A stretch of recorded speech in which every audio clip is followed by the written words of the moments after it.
അപ്പോൾ നമുക്കിന്ന് അമ്പലക്കുളം കാണാം. നമ്മൾ അന്ന് അമ്പലക്കുളത്തിലേക്ക് പോകുന്ന ഒരു വീഡിയോ അവിടെ പിന്നെ കട്ടാക്കി നിർത്തിയാണ്. അപ്പോൾ നമുക്ക് ഇന്ന് നേരെ അമ്പലക്കുളം ഒന്ന് കണ്ടിട്ട് വരാം. ഇതെൻ്റെ മോള് നിളയാണ്. നിള നമുക്ക് അമ്പലക്കുളത്തിലേക്ക് പോവാം. മോള് വരുമോ? എൻ്റെ അച്ഛനപ്പുറം വരുവാ പറ.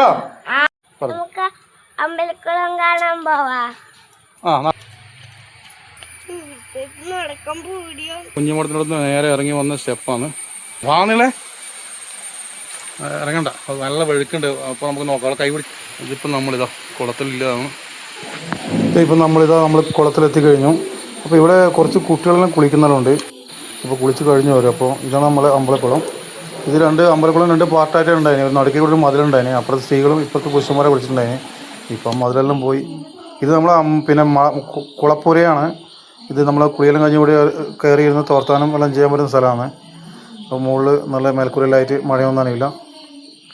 അപ്പോൾ അതിൻ്റെ ഉൾവശമായി കാണുന്നത് നല്ല കല്ലുകൂടി ചെത്തി നല്ല ചെത്തുകളിലും വെച്ച് കെട്ടി നല്ല സ്ഥലമാണ്.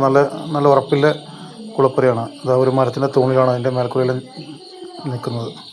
അപ്പുറ സൈഡ് കല്ലും ഇപ്പുറ സൈഡിൽ രണ്ട് മരത്തിൻ്റെ തൂണുകളായില്ല. അപ്പോൾ ഈ കാണുന്നതാണ് നമ്മളൊരു ഗുഹയാണ്. ആ ഗുഹ ഈ സൈഡിൽ കാണുന്നൊരു ഗുഹയാണ്. അപ്പോൾ അതിന് ഇങ്ങനെ ചരിത്രങ്ങൾ പറയും. പണ്ടാരോ തപസ് ചെയ്തെന്നെല്ലാം പറയപ്പെടുന്നുണ്ട്. വ്യക്തമായിട്ട് അതിനെക്കുറിച്ച് അങ്ങനെ അറിയില്ല.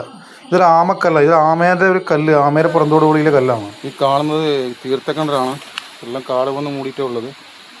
കാണാൻ പറ്റും വെള്ളം. അപ്പോൾ തിരിച്ചു പോയാണ്. ഹലോ, തിരിച്ചോ അടുത്ത വീഡിയോയിൽ കാണാം.